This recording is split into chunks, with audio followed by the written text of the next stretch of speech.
Tuesday. We will wait just a few minutes and let some viewers join us.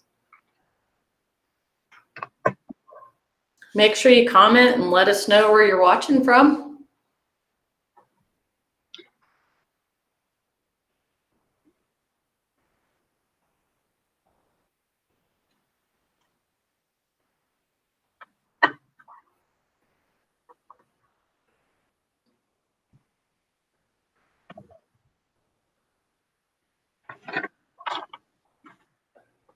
Nobody's commenting. You're shy today. Say hi. There we go. Hi, Ann. Hi, Tina. We hope you're all having a great day. Lisa and Krista are with us. We have several joining We've us got now. Wyoming, Georgia, Nebraska. All right. We have a very special guest with us today. Dr. Tim Parks is with us from Merck, and he is going to be talking about Pinkeye Syndrome and the effects of growth implants in calves. Be sure that you get all of your questions in those comments today. Dr. Parks is here to answer them all for us. And one lucky viewer is going to win a nice little prize package courtesy of Merck. We have a vaccine cooler here full of goodies. Some water bottles, a few hats. So a nice little prize package there for one lucky viewer. Also, we want to take this time to tell you that right now we have a promotion going on. You can get this syringe free with any $400 Merck Cattle vaccine purchase. So a nice little promo going on right now too. This is while supplies last, and it's limit one per customer. But a nice promo to take advantage of right now. And so with that, Dr. Parks, we will turn it over to you. All right. Well, thank you. I appreciate the opportunity to spend a little bit of time with you. So hopefully, welcome to everybody. It looks like there's people from all over. So I'm glad to see so many people on. And we are going to spend a little bit of time today just talking about pink eye. Infectious bovine keratoconjunctivitis is the big word for it, and but it's something that we all deal with. We all know that we have problems that are going to occur as we go through the summer months, and climate has an effect on it. So we're going to spend a little bit of time talking about that, but I want to focus a lot on some of the things that we can do to really help try to prevent some of our issues. So I see there was one from Kansas just came on. That's where I'm at. I actually live in not too far from Marysville. So we get up that way quite a bit, and I've practiced in this part of the Kansas for quite a while. So we're going to go ahead and start talking a little bit about pink eye, and what I really want to focus on is as we look at pink eye, there's several things that come to mind as we think about what pink eye does to that calf. Pink eye is it's an infection that it affects the red part around the eye, the soft tissue around the eye. It also affects the part of the eye, the cornea itself. So when we start to see that white eye, or that's just swelling, that's inflammation that's taken place in that eye associated with the infection that's going on. That infection is being caused by a bacteria. There's numerous bacteria that cause it. Moraxella bovis is by far the most common one that you'll hear. It's the most common one that we see in vaccines, especially in the commercially available vaccines. But we also know there's other effects that go into play. So as we look at the various products that we have for vaccination and look at prevention, one of the things we really have to focus on and spend quite a bit of time talking about is management, because management does play such a large role in being able to try to prevent the effects of pink eye. So we know that pink eye, when we start to get these sore eyes in calves, it affects performance. It's going to affect that calf's interest and ability to get out and graze. They're going to want to spend more time in the shade because sunlight hurts. If any of you guys have ever had arc burn associated with an arc welder, or if you've ever scratched your cornea, you know it's extremely painful. Then put a little bit of UV light from the sun on that, And that's what can really start to drive performance decreases in these animals. So we see performance loss, but we also tend to see we can also see blemish discounts when it comes time to sell. Hopefully, if we catch eyes early enough in the disease process, we can get them to heal up pretty well. If we can't, and we end up with these white eyes or blue eyes or even some of these pop eyes associated with the disease, those can lead to some blemish discounts. So we really need to do everything we can to focus on what's going on, try to prevent it, because the other thing, it is painful. It becomes, as we look at animal welfare, those types of things, and look at how we handle and manage these animals, these are some of the other things that we really need to think about. So when we think about how do we go about managing for pink eye, we really need to focus on the environment. We need to focus on external parasites, and then we also focus on the infectious agents. So we talk about it being a three-legged stool, and we really have to address all three legs of that stool. Otherwise, we're not going to see the effects that we want. Vaccines will help, but if we don't do the other things to try to prevent spread of the disease, injury to the eye, those types of things, we're not going to see the results we want. So one of the things we really start with is we need to start with the environmental components that are associated with it. Okay. In our area, we have a fair amount of fescue. When fescue starts to head out, it starts to get stemmy. The cattle are sticking their head down through that to get down to the lower portion of where the grass is that they're wanting to consume. That's when we can start to see some lesions that take place in the eye. We get scratches from these grass seeds, those types of things. We can see a similar scenario take place when we're feeding feeders. So we need to do things that we can to try to reduce trauma to the eye. Dust can be a big factor. We see it a lot in places that set on the north sides of gravel roads where we have large amounts of dust. So anything that we can do to hopefully help reduce some of that dust in those areas will help. UV light is also a big cause. We see that in especially cattle that have white pigment around the eyes. So UV light's a big cause. Shades are becoming much more popular, not just for the comfort of the animal, but it also helps with pink eye as well. So these are some of the things that we can do to really focus on, try to stop what's causing the initial problem with pink eye, which is a little bit of a trauma that's allowing these bacteria that cause disease to get there. Then the bacteria have to get there, and the most common way we see that happen is we see that happen with face flies. So we have to focus on what can we do to try to control face flies. And we all know that flies are they can be extremely frustrating to deal with, because if we have a wet environment, we have old piles of hay laying around, we have feed that's pushed out of the bunks. These are great places for stable flies to breed. We also know that face flies fly a long ways. So they reproduce, they lay their eggs in fecal patties out in the pastures, but they can travel a long way. So we need to make sure that we're doing everything we can to try to reduce the number of flies. We got to keep in mind there's about 32 generations of flies that takes place in the summer. So when we start to think about products may not last as long as we think they should, or may not work as well as they did last year, what we need to really focus on is these flies are turning over so rapidly that we can start to see some changes in how the efficacies of some of the products work. So rotation of products becomes important between organophosphates and things along those lines. So as we start to look at what are the things that we're going to do to help control flies, the first thing that really helps us a lot is we need to do things to those winter hay piles. Do whatever we can to break those up. That's a place where a lot of these flies are going to be living. So whatever we can do to break those up is going to help us out a lot. We also we need to focus on what do we do on the animal to help prevent flies, and that's where we start to look at fly tags. Fly tags are very beneficial, but we need to remember that they don't last 6, 8, 10 months. Most fly tags are going to last somewhere around 5 months. So timing becomes important. Putting fly tags on the 1st of April, a lot of times we're going to start to lose some of the efficacy by the time flies really become a problem. In our area, we start to see a lot of pink eyes popping around mid-June to early July. So we want to make sure we're putting things on at the appropriate time. Fly tags like double barrel fly tags. It's a combination organophosphate pyrethroid fly tag that we have. Works very well.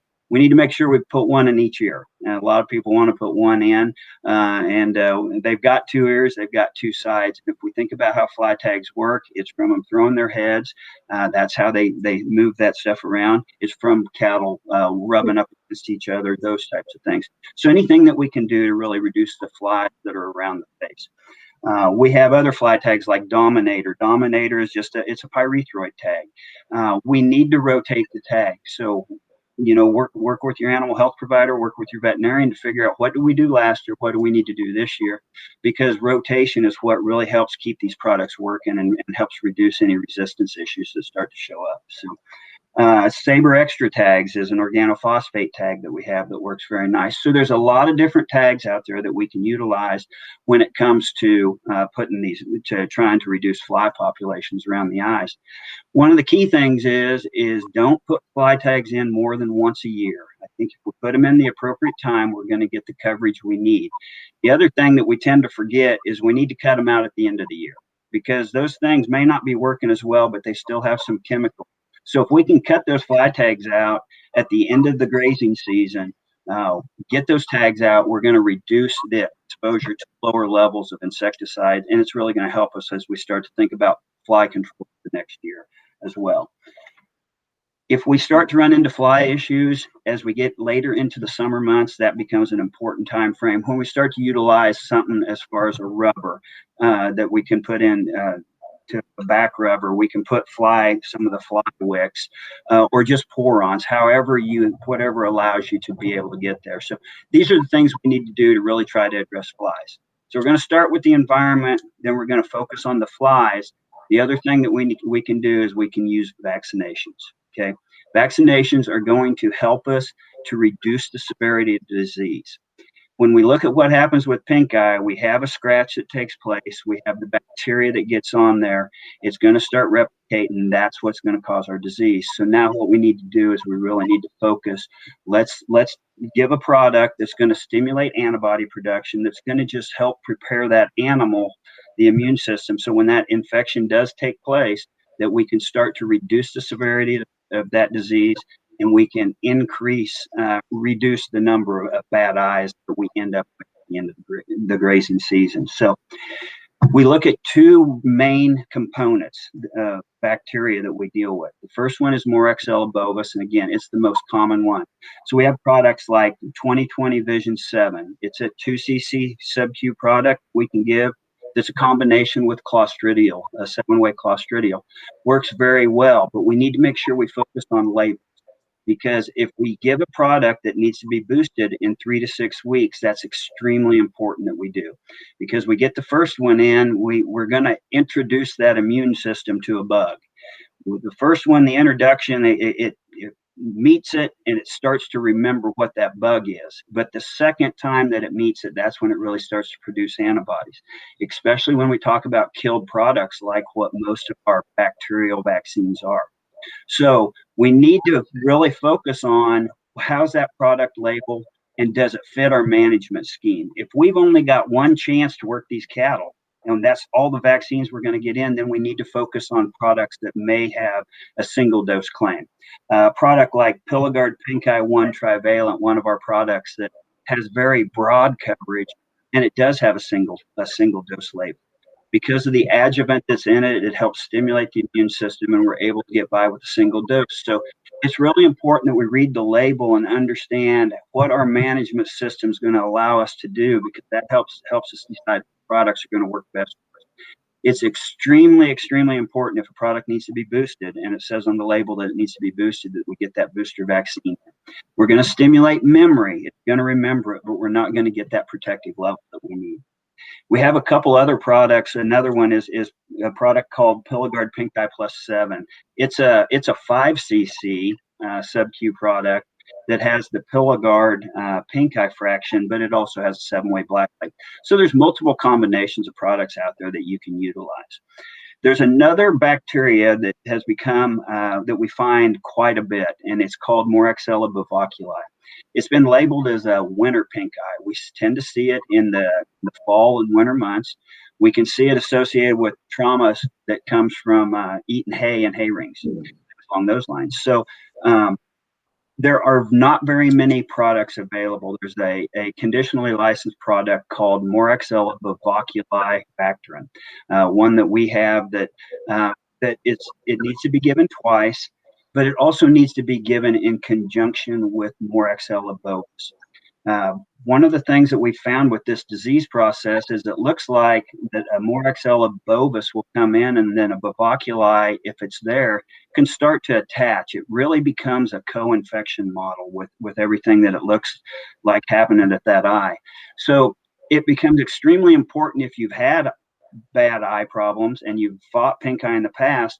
Diagnostics really help us. Working with the veterinarian to find out what bugs are we fighting, because there's multiple different bugs that are there. What bugs are we fighting in that area?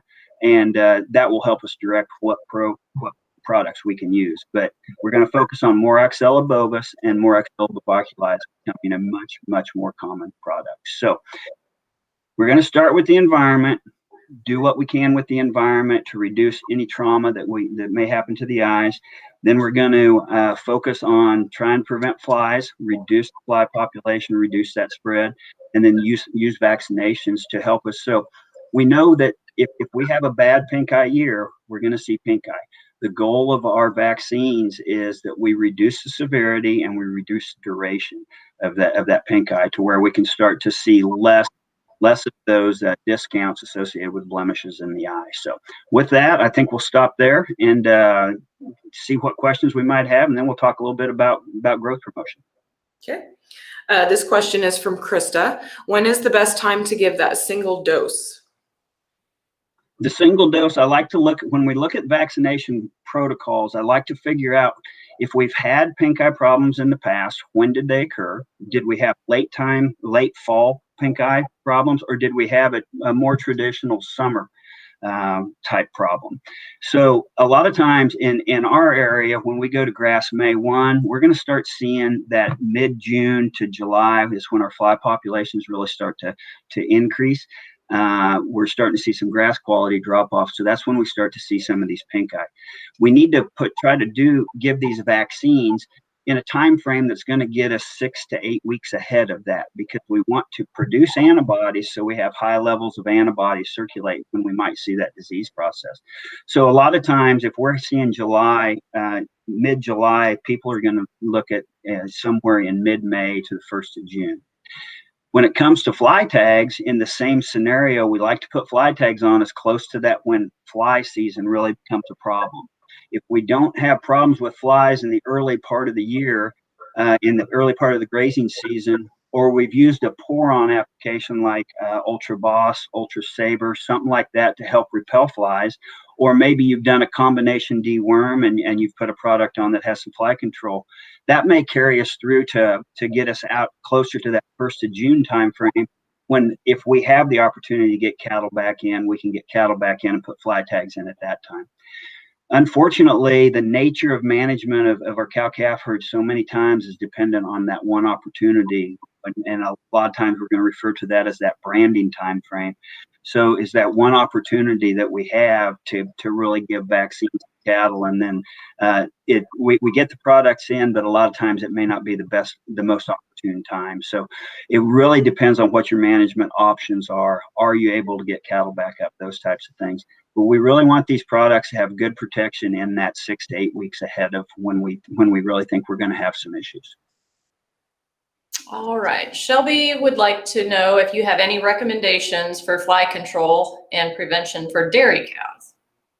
You know, at dairies, I don't do quite as much dairy work as I do on the cow-calf side, so I won't delve too much into that. But I know that a lot of times when it comes on the dairy sector, the focus on the environment and using products like Grenade or one of those premise type products where we can really start to reduce the fly population in that area becomes extremely important. Then it becomes back to labels and what type of labels, what type of withdrawals may we be dealing with as we start to look at that. So there's multiple different products that are available, but in the dairy sector, so much focus on the environment and doing things to around the premise, it becomes very important to reduce the fly populations there. Okay. Carol asked if a person can get pink eye from the cow. Generally not. We're not going to see, I don't know that I've seen that be a zoonotic disease. When we see pink eye in these cattle, it tends to be, it's a different bacteria than what we tend to see in people. So I don't know that I've ever heard of any people getting pink eye from cattle. Do you recommend any feed through fly control, like in mineral blocks? Feed throughs work very well if you have good control over your areas. And what I mean by that is when we look at pastures, what do you have next to your pastures? Do you have a large area where you can control that, a large area of pastures, or do you have neighbors that may be doing something completely different?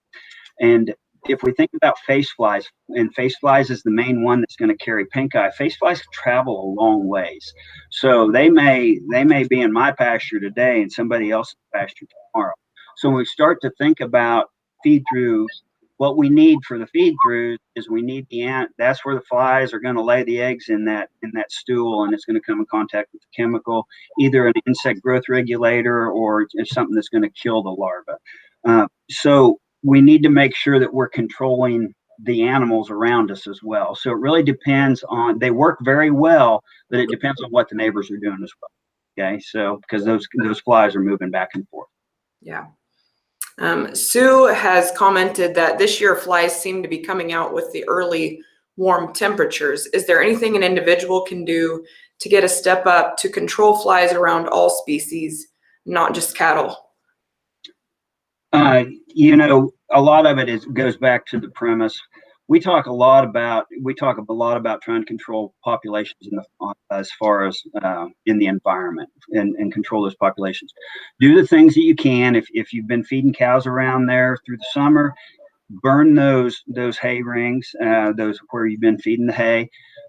Harrow them, break those things up, get them dried out. Flies love that moist, stinky area. So any place those areas are, that's where we're going to see a lot of flies. So anything that we can do to reduce the fly population there. Then as we move on to the animal, a lot of times if the animals are up close and you're not ready to go to grass yet, if you can go ahead and utilize a topical, if you're having fly problems, to keep those knocked back.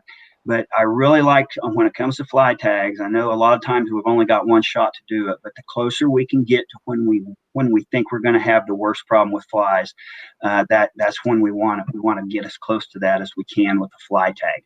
So utilizing pour-on type products, something we can put down the back, Ultra Saber, Ultra Boss, a product like that that'll help us with fly control for shorter periods of time, and then get fly tags in. Is going to be about the best thing that we can do. Kelsey asked, can pink eye from a cow transfer to a horse? That's a great question, Kelsey. Again, I do not know that I've ever seen that, but I don't think I ever had to culture a horse eye when it came to the pink eyes. So one thing I think is important to understand, and that I think we focus on, it doesn't take a fly getting on the eye can cause enough trauma that we can set up disease, but a lot of times it's going to have to do with something else that's causing that trauma. So anything that we can do, a lot of times horses are going to be managed in a little bit different setting than what we manage cattle. So I don't know. I can't answer that question completely 100% for you, Kelsey, but I don't know that I've ever cultured a more XL bovis out of an eye. Okay. Becky has asked, what would you use for an infected eye? Well, it depends on what you're doing and what that infection is, okay? My recommendation is work with your veterinarian, because there's a lot of different products that can be utilized. And as you look, I mean, as I'm looking at the people that are on, we've got people from all over, and environments, climates are going to be different, and we're going to see the utilization of antibiotics that'll be different as well. One thing that I can tell you that I truly think is extremely important when it comes to treating pink eye is if we can get a patch on it, if we can reduce the sunlight effect, because those things are extremely painful. I mean, when they're standing there squinting their eye, it's because they're in a lot of pain.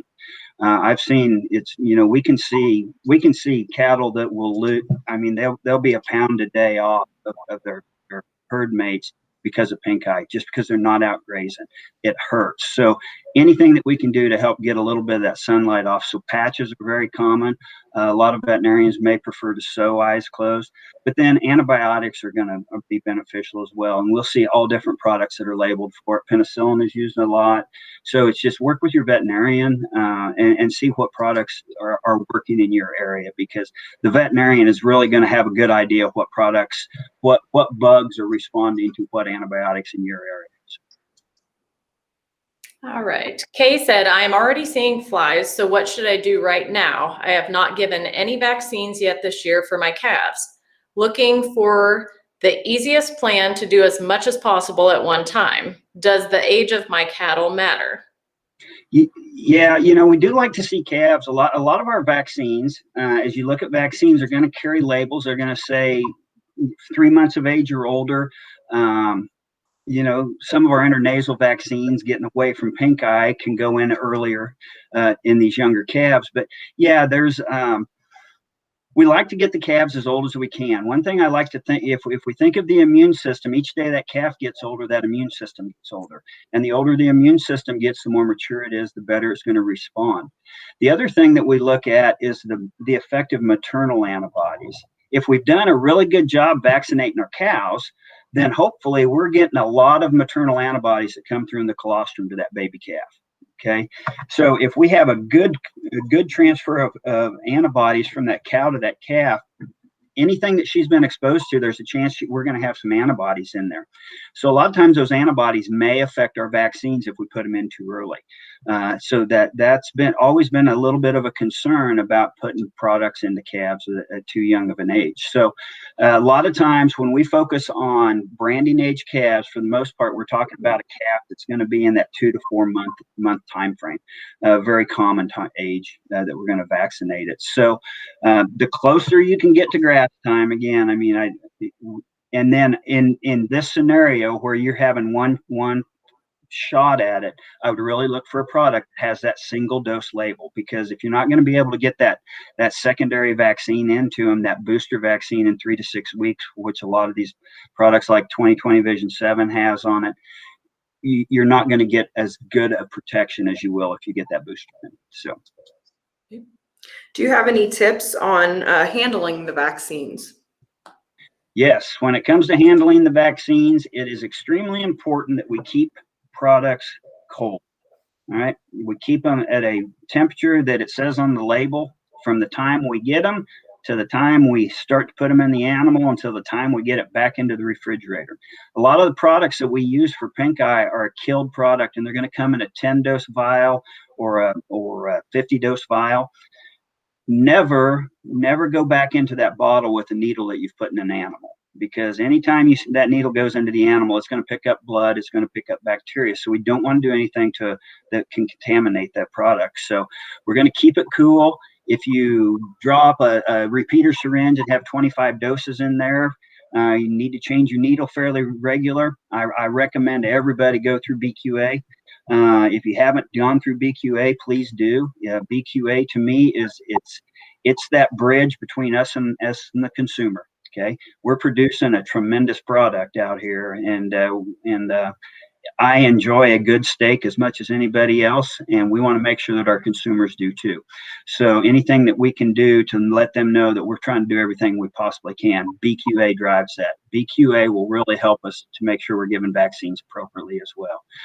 Never stick that needle in the animal and then go back to the bottle. That's how we're going to start to we can contaminate bottles, those types of things. So keep them cool. And if you have a little bit left over that you're going to use as a revac, or as your booster vaccine, make sure you get it back in the refrigerator and keep it cool in there. Okay. Good. All right. We don't have any more questions regarding. All right.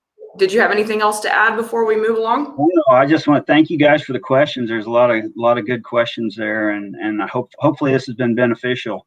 But I do want to spend just a couple minutes here, and I do want to talk a little bit about growth promotion. Before you go on, there was another question, and it's what does BQA stand for? I'm sorry, beef quality assurance. Beef quality assurance is a program. It started back in the 80s, and it really started associated with, it was really focused around looking at residue issues in cattle and looking at injection site lesions. So, yeah, great. I'm sorry, that's a great question. I apologize. But yeah, beef quality assurance. We want to make sure, I really think if you have the opportunity, beef quality assurance numbers are good for, that it's good for 3 years, and then things change. They don't change a lot, but things change. So I highly recommend that you take you can do them online. There's a lot of us that do some trainings. You can do some in-person deals, but any opportunity you have to help better our industries, it's going to be a great step forward for us. So. Okay. All right. I want to talk real briefly about the use of growth promotion, and when we talk about growth promotion, basically what we're talking about is the use of implants. And I live in a cow-calf area. A lot of people. There's a lot of people that we work with that are in large cow-calf areas, and when we look at the use of implant in the suckling calf, so when we talk about a branding age calf that's going to grass and we're going to implant it or we're not going to implant it, the overall use of growth promotion when it comes to implants in the cow-calf sector is extremely low. We can see it probably on the average about 25 to 30% of the calves are going to see a growth promotion. So they'll put an implant in. And in this case, what I'm referring to is a product we have called RowGrow. It's a product that's been on the market for a long time, has a tremendous, I still have the RowGrow gun that I started practice with 20 years ago, and I still use it, and I just changed needles. I mean, it's a tremendous, it's a great product. It's a tremendous gun. But I really want to focus on what things can we do when we look at the use of implants in calves, because really the number one thing that our main competition is non-use. And what I think is important to understand is there's a lot of things that have affected the use of implants in cattle, and a lot of them are based around some myths that are out there. And I want to make sure that that we address a couple of these myths, because there's been a lot of research done, and I can tell you the tech service team, our nutritional team that we have on the beef cattle team here at Merck, they do a tremendous job. They do a lot of research to find out how long implants work, when the best time to do it is, how long we can feed them. There's just all kinds of things that they've been able to do, and they do a great job of getting good scientific information. So, one of the biggest myths that we deal with is that if we use an implant and we use one implant in a calf and they never see an implant again, calves that didn't get implanted are going to catch up to them. Okay. RowGrow, over numerous studies, has demonstrated a 23-pound advantage. If we give a calf a RowGrow, and put them on grass, we're going to see basically 23-pound heavier weaning weight when we start to look at that. So the other thing that we know is what we do is we actually change the growth curve a little bit. These implants, they start to put down more protein. They reduce the amount of fat that's being put down. If we give an implant to a suckling calf and we see a 23-pound advantage, it's going to maintain that 23-pound advantage throughout its life over a calf with an implant. So just because we only use one implant doesn't mean that the other calves are going to catch up, okay? Because it really does affect how the animal's putting that down. So it's extremely important to understand that we don't necessarily see that compensatory gain that a lot of people think that we will see. One of the biggest myths that we see is that if cattle are implanted, they bring less money. Okay, we do a lot of work with some of the online auction services, and we have evaluated data over for the last 10 years. And as we look at the data, we have not been able to find where we actually see that implanted calves bring less than non-implanted calves. Okay, if you're in a program, if you're in a specific program that is you can sell those animals non-hormone treated, and you're going through the certifications and those things, there's some opportunities there. If you're not in those programs and you're just selling these cattle at a auction barn and saying they haven't been implanted or they have been implanted, we're not seeing a difference. The only difference we're seeing is the implanted calves weigh about 23 pounds more. And 23 pounds times $1.20 is a lot more than $1.20 times 0. Okay, so that's where we're selling pounds, and I think that we really need to focus. So many times when we go to the sale barn, we take a certain number ahead, but we get paid on the amount of weight we take.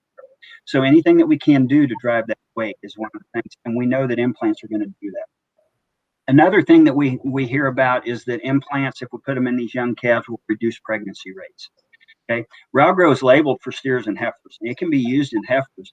This is a great conversation when I do meetings, and I tell people it's a great conversation to have with your veterinarian, with your reproductive physiologist, whoever it is you might work with, because it really depends on what your goals are of your operation.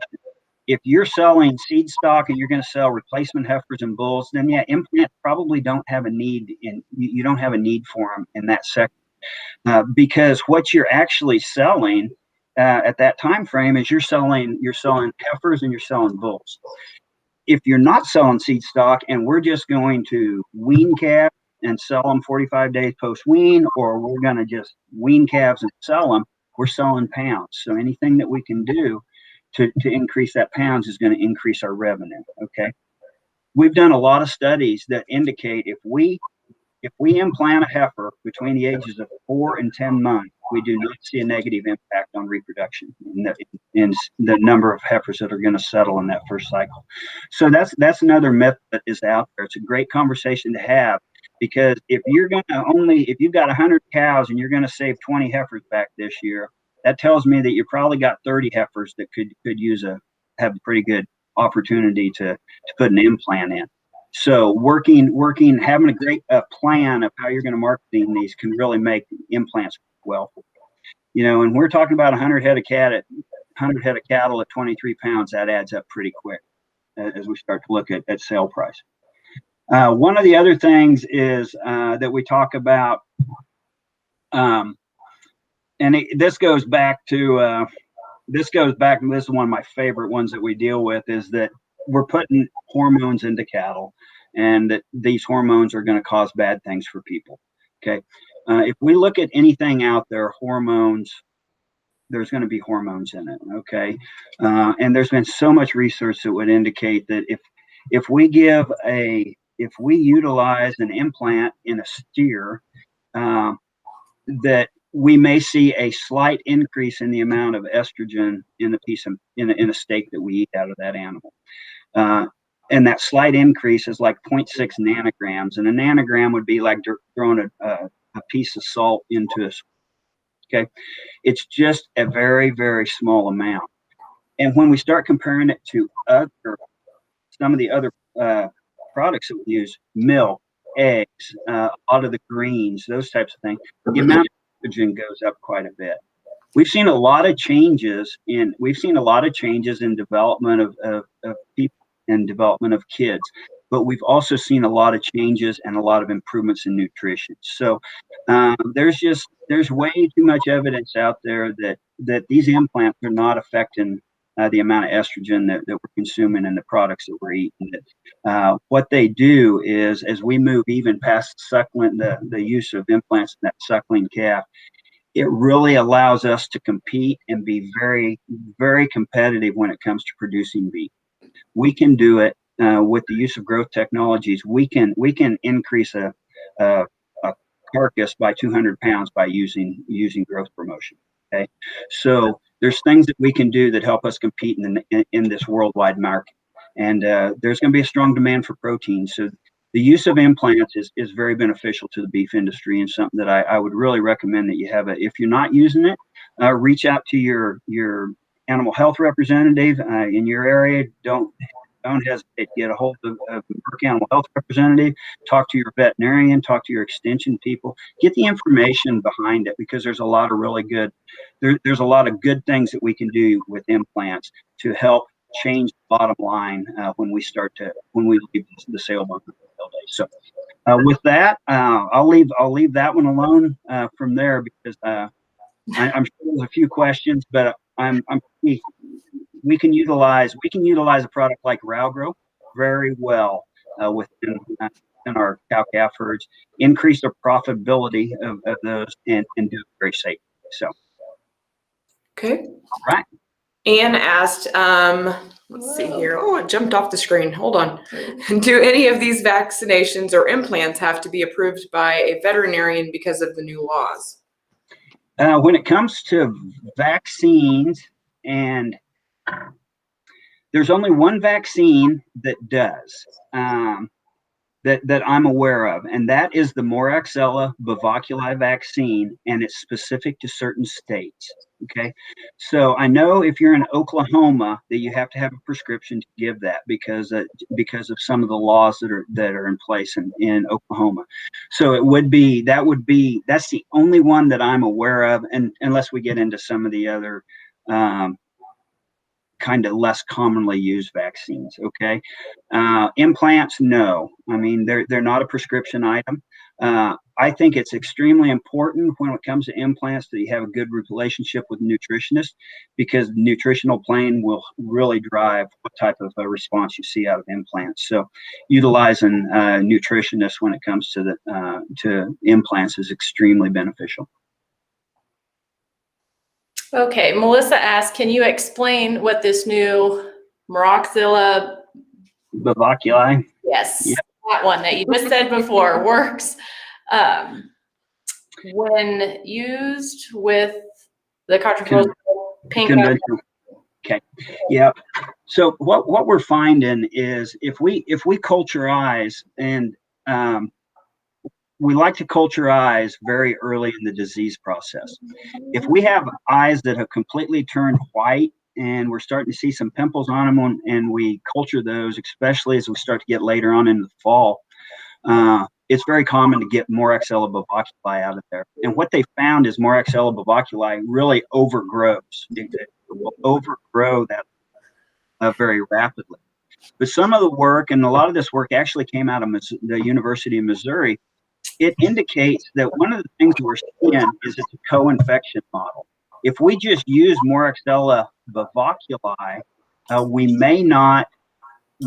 even if we scratch the eye, it may not adhere, and it may not cause as severe of a pink eye as what we see taking place.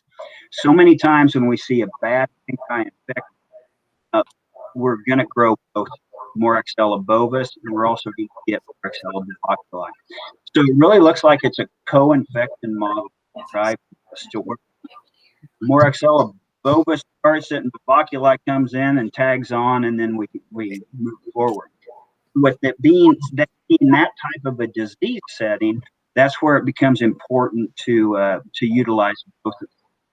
We've seen situations where they've grown bovaculi, they start vaccinating for bovaculi, stop vaccinating for bovis, and we still see pink eye out, because we're not controlling all the components. So it does become important that we put both of them in there. Okay. Shelby asked, what is the best age to insert an implant to get the best results? I'm sorry, say that one more time. Best age. When it comes to Rowgrow, they need to be over 30 days of age. Okay, and then it depends on if you got replacement heifers. We're not going to implant them much after 10 months of age.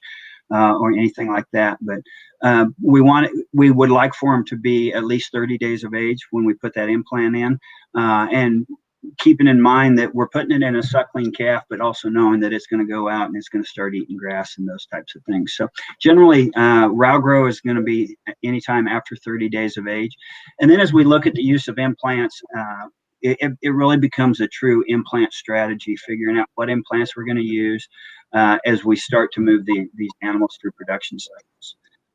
Products like Revelor G would be used in some of our stocker cattle and in Kansas and these areas that are going to go out on grass. So there's a lot of different opportunities, but in these young baby calves, 30 days of age and older is where we'd like to see them. Okay, Kay asked, how many pellets per cartridge? How many row grow pellets do I need per calf? And is there a video to show how to implant?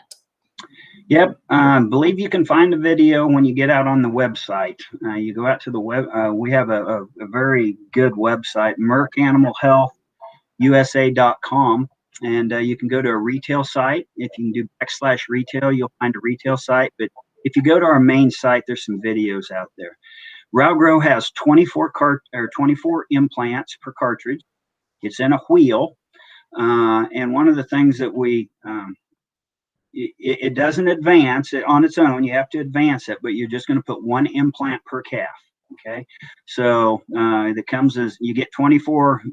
One wheel does 24 calves. Now, when you start figuring that, and when we do the implant, we try to put the implant. We put it in the. If you divide the ear in thirds, from as you're holding the ear out like this, and you divide it in thirds, we're going to try to go in the middle third, and then divide it in thirds long ways, and we're going to go in the middle third there as well. So if we put it in the middle third in those areas, and it just goes right underneath the skin of the ear, that's where we're going to get the absorption of the implant. So if you've never implanted before, have somebody show you how to do it so you can do it appropriately, because making sure that we do them correctly is extremely important. Don't get infections and those types of things that would have some negative effects on the implants.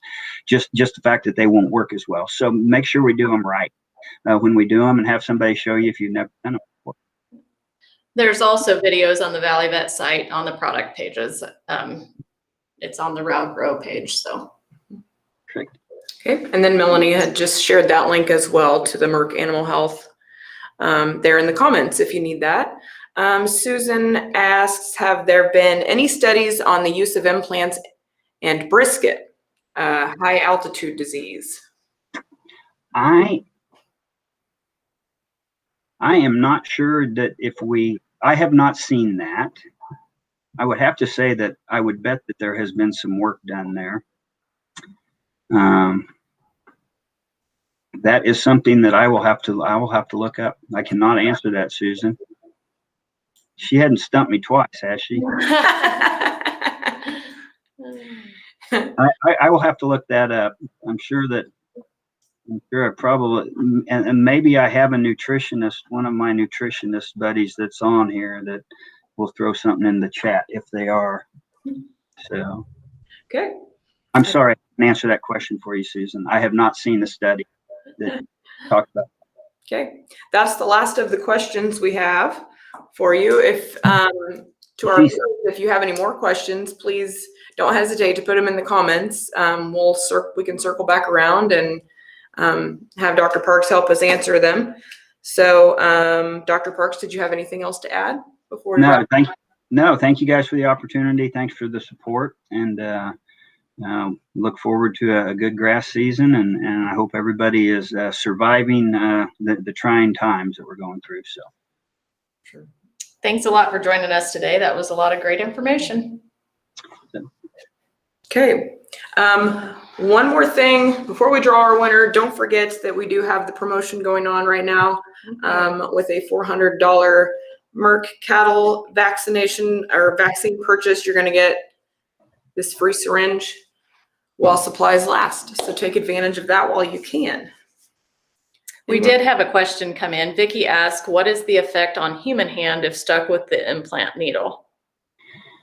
Yeah, That's going to be more of an infection issue than anything else. Okay, with that needle, hopefully you're not going to inject it into you. You wouldn't end up injecting it, because the way implant guns work, you have it has a triggering mechanism. So the main problem that you will run into is some cuts or sticks, but that becomes more of a make sure that you visit with your physician if you would happen to do that, to make sure your tetanus is current and whatever recommendations they may have for you on that. So very common. It is a common occurrence. We know that. So. All right, with that, we are going to draw a winner. We're going to draw the winner. So today's winner is Andrea Boss. So Andrea, if you're still on, go ahead and send us a PM and we'll get the information. Congratulations. All right. So again, we want to thank you so much for joining us. Great information. And tune in Thursday because we'll be back. Yes. We don't have anybody joining us as of now, but It'll just be us. we'll think of something. All right. We'll see everybody later. See you Thursday. Bye. Thank you.